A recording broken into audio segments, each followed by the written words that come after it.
वालेकुम स्टूडेंट्स।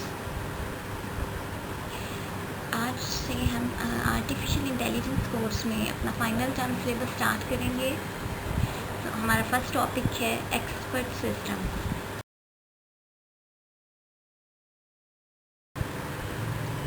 जी, expert system का discussion start करने से पहले हम अपने मिड टर्म का एक रिकैप ले लेते हैं। सबसे पहले हमने इंट्रोडक्शन लिया आर्टिफिशियल इंटेलिजेंस का कि बेसिकली आर्टिफिशियल इंटेलिजेंस है क्या, किसे कहा जाता है। उसके बाद इसकी हिस्ट्री और एवोल्यूशन को डिस्कस किया गया। Then application areas in AI. उसके बाद हमने प्रॉब्लम सॉल्विंग को देखा और प्रॉब्लम सॉल्विंग की डिफरेंट टेक्निक्स को डिस्कस किया, जिसमें बहुत सी सर्च मेथडोलॉजीज़ हमने डिस्कस की और उनके कॉरस्पॉन्डिंग एल्गोरिथम्स को देखा। लास्ट टॉपिक जो हमारा हमने डिस्कस किया था दैट वाज KRR, यानी knowledge representation and reasoning. Knowledge representation और रीजनिंग में भी हमने बहुत सारे टॉपिक्स को डिस्कस किया था, जिसमें नॉलेज आ गया था, टाइप्स ऑफ नॉलेज थी, उसके अलावा फैक्ट्स थे, प्रोपोजिशंस थी, रूल्स थे। देन रिप्रेजेंटेशन में हमने देखा था कि किस तरह से नॉलेज को रिप्रेजेंट किया जा सकता है। उसके बाद रीजनिंग पर हम आ गए थे। रीजनिंग की हमने डिफरेंट टेक्निक्स देखी थी। रूल्स ऑफ इन्फरेंस हमने डिस्कस किए थे। उसके अलावा कंजक्टिव नॉर्मल फॉर्म CNN को देखा था। देन रेजोल्यूशन बाय रेफ्यूटेशन हमने डिस्कस किया था कि किस तरह से हम प्रूव कर सकते हैं किसी भी स्टेटमेंट को। तो ये सारे का सारा सिलेबस हमने अपने मिड टर्म में डिस्कस किया था। अब यहीं से हम आगे मूव करेंगे और एक्सपर्ट सिस्टम को डिस्कस करेंगे।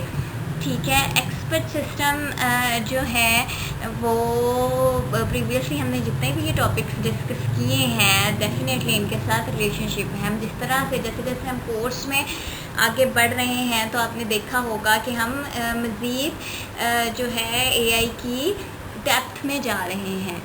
ठीक है, जब हमने स्टार्ट किया था introduction, history, application and then problem solving, तो उसके बाद जब हम KRR पे आए थे तो वहाँ पर हमें आइडिया हुआ था कि किस तरह से वो जो प्रॉब्लम सॉल्विंग के हमने एल्गोरिथम्स देखे थे वो कहाँ पर अप्लाई हो सकते हैं। और फिर KRR में हमने कुछ बेसिक कंसेप्ट्स देखे थे। तो वो उन कंसेप्ट्स को अब हम जब एक्सपर्ट सिस्टम डिस्कस करेंगे तो आप ये समझ लें कि इम्प्लीमेंटेशन है। अब हम उसको एक तरह से इम्प्लीमेंट करने की तरफ आ रहे हैं कि किस तरह से उन सारे कंसेप्ट्स को हम एक इंटेलिजेंट सिस्टम के अंदर ट्रांसफॉर्म कर सकते हैं। तो एक्सपर्ट सिस्टम में हम यही देखेंगे। तो इंशाल्लाह आपको ये आई होप कि बहुत इंटरेस्टिंग लगेगा एक्सपर्ट सिस्टम टॉपिक, क्योंकि इसमें आपको सारी इम्प्लीमेंटेशन आ जाएगी। वो जो आपने प्रीवियसली थियोरेटिकल एस्पेक्ट्स देखी हैं अब उन सबको हम देखेंगे कि किस तरह से एक प्रैक्टिकल सिस्टम के अंदर ट्रांसफॉर्म किया जा सकता है। एक्सपर्ट सिस्टम को डिफ़ाइन करने से पहले हम टर्म एक्सपर्ट को देखते हैं कि एक्सपर्ट से क्या मुराद है। ठीक है, जब हम बात करते हैं ह्यूमन एक्सपर्ट्स की तो कुछ क्वालिटीज़ या ट्रेड्स जो किसी भी एक्सपर्ट को डिफ़ाइन करती हैं वो क्या हो सकती हैं कि they possess specialised knowledge in a certain area. ठीक है, किसी स्पेसिफिक एरिया का उनके पास नॉलेज होगा। They possess experience in the given area, और उन्हें एक्सपीरियंस भी होगा। They can provide upon elicitation and explanation of the decision. They can provide explanation, ठीक है, about that particular area. They have a skill set that enables them to translate the specialized knowledge gained through experience into solutions। वो अपने knowledge को translate कर सकते हैं, ठीक है, इनटू सॉल्यूशंस, यानी वो किसी प्रॉब्लम को सॉल्व कर सकते हैं। तो एक्सपर्ट जो है हम किसे कहेंगे कि ऐसा पर्सन जिसके पास किसी मखसूस एरिया का नॉलेज होगा, ठीक है, और वो उस एरिया से रिलेटेड प्रॉब्लम्स को वो सॉल्व भी कर सकेगा, उनको एक्सप्लेन भी कर सकेगा, ठीक है, उसके पास जो है वो एक्सपीरियंस होगा। तो ये टर्म एक्सपर्ट है। ठीक है, अब रियल लाइफ में अगर हम देखें तो हमारे पास बहुत से एक्सपर्ट्स मौजूद होते हैं, जैसे कि skin specialist, heart specialist, architect, software designer, ठीक है। ये तमाम क्या है, एक्सपर्ट्स हैं, इनके पास अपने अपने फील्ड का स्पेशलाइज्ड नॉलेज है जिसे वो जो है यूज़ करते हैं अपनी इस पर्टिकुलर डोमेन में प्रॉब्लम्स को सॉल्व करने के लिए। ठीक है, तो this is what called expert. तो जब हम इसको रिलेट करते हैं एक्सपर्ट सिस्टम के साथ, तो आप जस्ट इन दो टर्मिनोलॉजी से एक चीज़ डिडक्ट कर सकते हैं कि एक्सपर्ट सिस्टम फिर कोई ऐसा सिस्टम होगा जो इन एक्सपर्ट्स की, ठीक है, एक्सपर्टीज़ को ट्रांसलेट करेगा इनटू द कंप्यूटर सिस्टम। ठीक है, यानी कोई ऐसा सॉफ्टवेयर होगा जो कि एक्सपर्ट्स की जो भी स्पेशलिटीज़ हैं, जो भी उनकी कैरेक्टरिस्टिक्स हैं, उसको सिमुलेट करेगा, उसको रिप्रेजेंट करेगा। तो it might be something like expert system. After having discussion on expert, now we are able to define an expert system. ठीक है, so what is an expert system? An expert system is a computer program designed to model the problem solving ability of a human expert.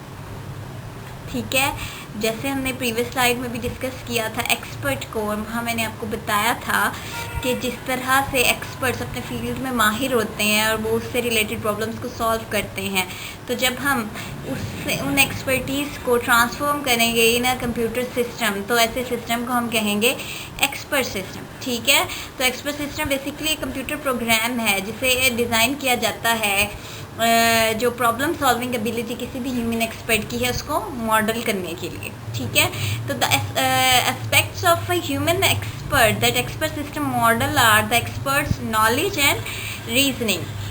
Expert system human expert की जिन aspects को model करता है वो उसका knowledge है और reasoning है। ठीक है, हमने एआई साइकिल में भी देखा था कि नॉलेज रिप्रेजेंटेशन और रीजनिंग में जब भी हम किसी प्रॉब्लम को सॉल्व करते हैं तो सबसे पहले ऑब्वियसली हमारे पास उसका कोई ना कोई नॉलेज होता है, फिर हम उस नॉलेज की बेस पर रीजनिंग करते हैं। ठीक है, तो एक्सपर्ट सिस्टम भी किसी भी एक्सपर्ट की नॉलेज और रीजनिंग को मॉडल करेगा। ठीक है, यानी हम एक ऐसा सिस्टम बनाएंगे जिसके अंदर हम किसी ना किसी तरह नॉलेज को रिप्रेजेंट कर सकेंगे, उसके पास नॉलेज होगा और वो और कोई ऐसा मैकेनिज्म हम डिवाइस करेंगे कि वो उस नॉलेज की बेस पर रीजनिंग करेगा, बिल्कुल वैसे ही जैसे कि ह्यूमन एक्सपर्ट करते हैं। ठीक है, तो एक्सपर्ट सिस्टम कंप्यूटर प्रोग्राम है जो कि ह्यूमन एक्सपर्ट्स को मॉडल करता है और उनकी जिन एस्पेक्ट्स को मॉडल करता है वो हमारे पास है नॉलेज एंड रीजनिंग। ठीक है, तो अब आगे जो हमारे कुछ लेक्चर्स हैं उनमें हम एक्सपर्ट सिस्टम को ही डिस्कस करेंगे और हम देखेंगे कि वो किस तरह से वहाँ पर हम नॉलेज को रिप्रेजेंट करेंगे और किस मैकेनिज्म के थ्रू वो रीजनिंग परफॉर्म करेगा।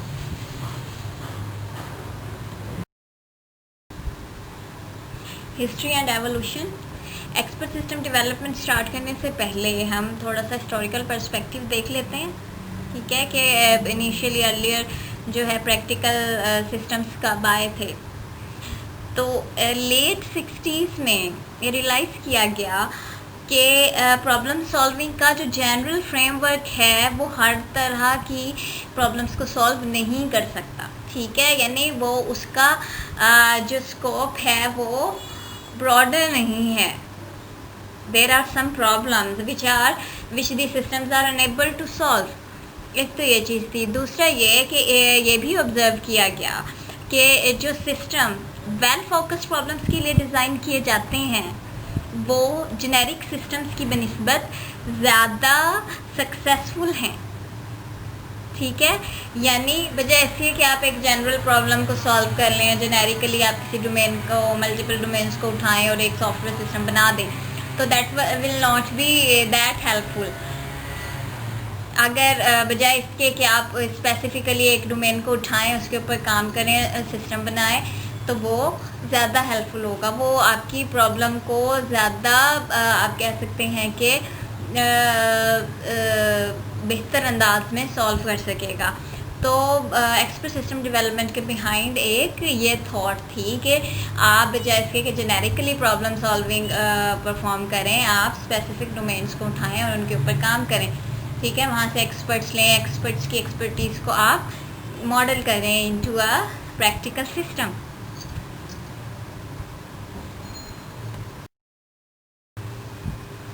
कुछ फेमस एक्सपर्ट सिस्टम देख लेते हैं।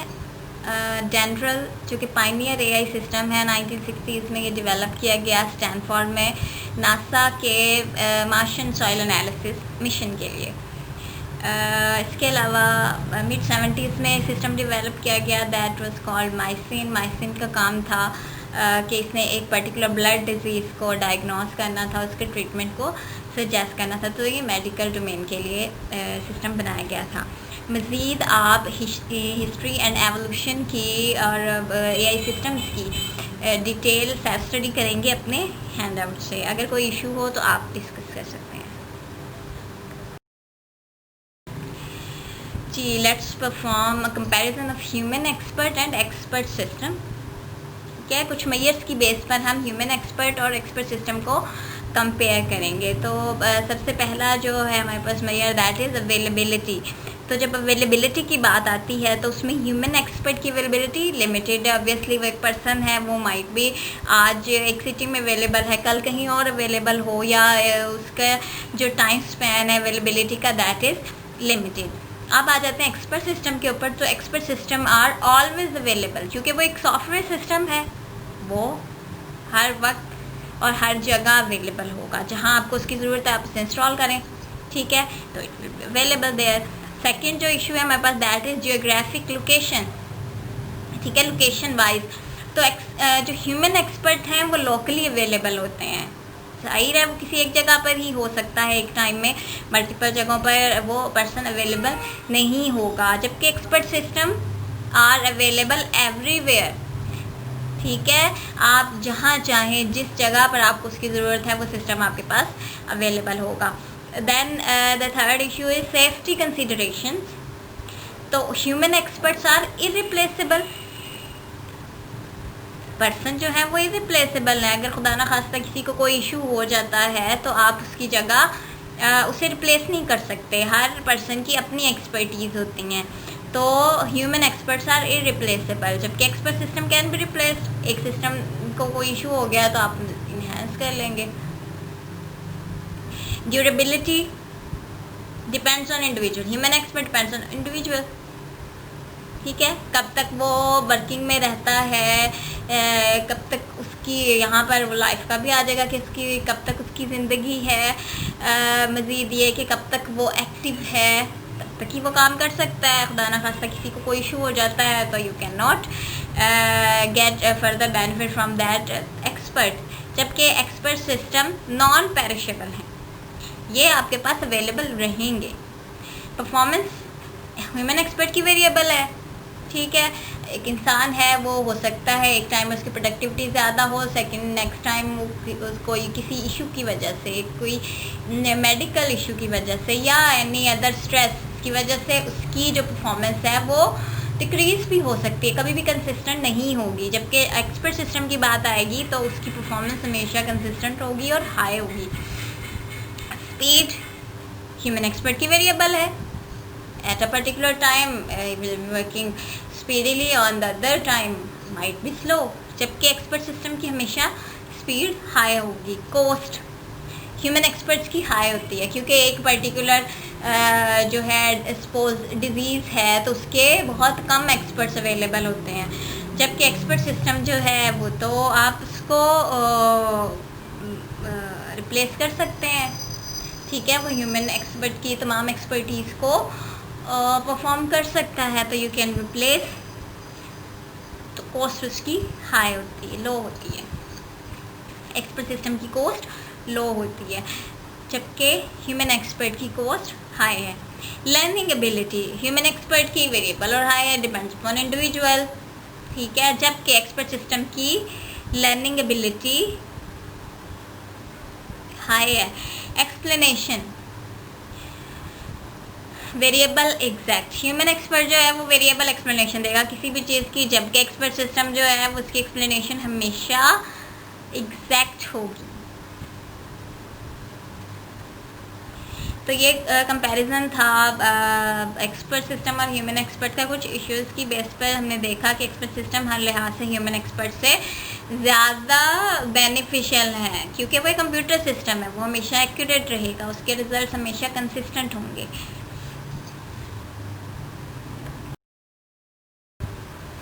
Roles of an expert system, expert system can be use to replace an expert. बहुत सारी सिचुएशंस ऐसी होती हैं जहाँ पर आप किसी ह्यूमन एक्सपर्ट को नहीं भेज सकते किसी भी वजह से, तो वहाँ पर आप उस एक्सपर्ट की बजाय एक्सपर्ट सिस्टम यूज़ कर सकते हैं। वो एक्सपर्ट सिस्टम सेम उसी मैनर में काम करेगा जिसमें आपका ह्यूमन एक्सपर्ट काम करेगा, क्योंकि वो एक्सपर्ट उस ह्यूमन एक्सपर्टीज़ को ही मॉडल कर रहा होगा एक्सपर्ट सिस्टम। तो आप एक्सपर्ट की जगह उस सिस्टम को डिप्लॉय कर देंगे और वो आपको आपके जो भी डिज़ायर्ड रिजल्ट्स हैं वो प्रोवाइड करेगा। इसी तरह से जो सेकंड रोल हो सकता है एक्सपर्ट सिस्टम का वो है असिस्टिंग एक्सपर्ट, यानी कि वो एक्सपर्ट को असिस्ट कर रहा है, एक्सपर्ट को हेल्प कर रहा है किसी भी पर्टिकुलर एरिया या डोमेन में। तो ये जो रोल है असिस्टिंग ऑफ एक्सपर्ट का, ये मोस्ट कॉमनली यूज़ होता है एक्सपर्ट सिस्टम में। और इसका मकसद क्या है कि एक्सपर्ट को उसकी जो भी रूटीन की वर्किंग है उसमें उसको हेल्प करने के लिए ये यूज़ होता है। एग्जांपल ये हो सकती है कि इन मेडिकल साइंस में हम देख सकते हैं कि बहुत सारे एक्सपर्ट सिस्टम्स अवेलेबल हैं। तो सपोज़ अगर हार्ट डिजीज़ के हवाले से कोई बनाया गया है जो डायग्नोस कर रहा है और प्रेस्क्रिप्शन जो है वो दे रहा है, तो ऐसा सिस्टम ह्यूमन एक्सपर्ट को ऑब्वियसली असिस्ट करेगा, तो उसे बहुत ज़्यादा काम नहीं करना पड़ेगा। इससे ह्यूमन एक्सपर्ट की जो प्रोडक्टिविटी है वो इंक्रीज़ होगी। तो ये सेकंड रोल था। तो एक्सपर्ट सिस्टम दो रोल्स में यूज़ हो सकते हैं, एक तो रिप्लेसमेंट ऑफ एक्सपर्ट, सेकंड जो कि मोस्ट कॉमनली यूज है वो है असिस्टिंग एन एक्सपर्ट।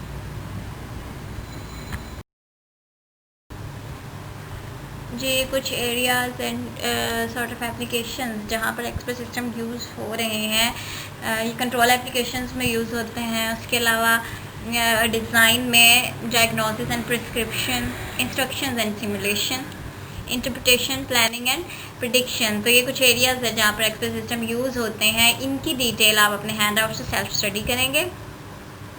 अब हम एक्सपर्ट सिस्टम स्ट्रक्चर की तरफ जाएंगे।